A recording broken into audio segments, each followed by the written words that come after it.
Finalement, ce qui se passe là, c'est un peu représentatif de la France, hein, très honnêtement. La justice française, quand vous faites une erreur, elle vous dit que vous avez le droit à l'erreur, que la première erreur est autorisée, etc. Selon, bien sûr, l'acte. Mais finalement, quand vous vous retrouvez devant les faits, on parle plus de première erreur, de droit à l'erreur. Là, ce qui est en train de se passer sur les réseaux sociaux, notamment sur cette plateforme, c'est complètement ça. Là, on a des femmes mariées, des femmes avec enfants, des maîtresses d'école, des personnes qui ont une forte communauté sur TikTok, qui se sont ruées sur leur téléphone pour saisir l'opportunité, parce qu'elles savaient très bien qu'un bad buzz est égal à des vues, de faire une vidéo de plus d'1 minute, voire 2, voire 3, pour parler de mon cas. J'en ai vu une, j'en ai vu 2, j'en ai vu 3 et puis là il y en a des dizaines et des dizaines et des dizaines. Mais tu t'étonnes avec ce que t'as dit, c'est trop grave et c'est normal.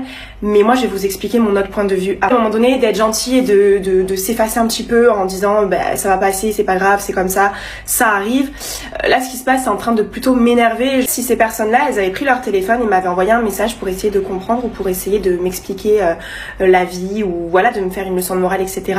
J'aurais pu échanger avec ces personnes en interne, en privé. Mais quand je vois que ces personnes se sont ruées sur leur téléphone dans la seconde même du bad buzz pour faire cette vidéo là, voilà, qui a généré des millions de vues, voire des milliers de vues, ça me tend. Là, je vois petit à petit des TikTokeuses peut-être plus sensées finalement qui prennent la parole et qui disent que là, ce qui est en train de se passer, c'est grave en fait. Ça me désole en fait parce que là, je me demande, c'est quoi le pire? Moi qui du coup parlais trop vite et qui ai dit quelque chose que je ne pensais absolument pas, qui me suis excusée sur la voie publique, qui a supprimé mes vidéos, qui ont généré certaines 3-4 millions de vues, donc vous vous doutez bien qui étaient rentables financièrement parlant, mais que j'en ai rien à faire du beurre, que je préfère rester avec mes valeurs.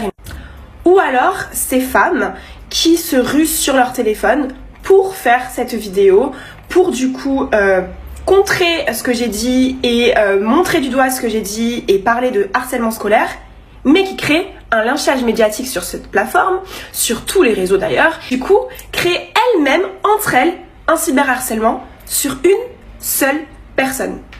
Je vais reprendre les propos d'une fille hier sur laquelle, une vidéo qu'on m'a beaucoup taguée qui disait est-ce que Cassandra elle a harcelé quelqu'un à l'école? Est-ce que Cassandra a fait du mal à vos enfants? Est-ce que Cassandra était à la sortie d'une école en train d'harceler qui que ce soit? Ou est-ce que Cassandra elle a été maladroite dans ses propos? Elle a mal parlé ou...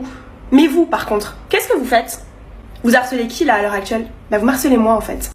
Là par contre, à l'inverse, du coup si on regarde ça d'un point de vue juridique, vraiment parce qu'on va parler comme ça, moi on peut pas porter plainte contre moi parce que du coup je n'ai harcelé personne. Vous par contre, vous êtes en train de me harceler moi. Donc moi je peux récupérer toutes vos vidéos, tous vos dires et je peux carrément aller porter plainte en fait. Donc s'agirait de doser, s'agirait un petit peu de se remettre aussi en question et de se demander si finalement on fait pas pire que le voisin d'en face là actuellement.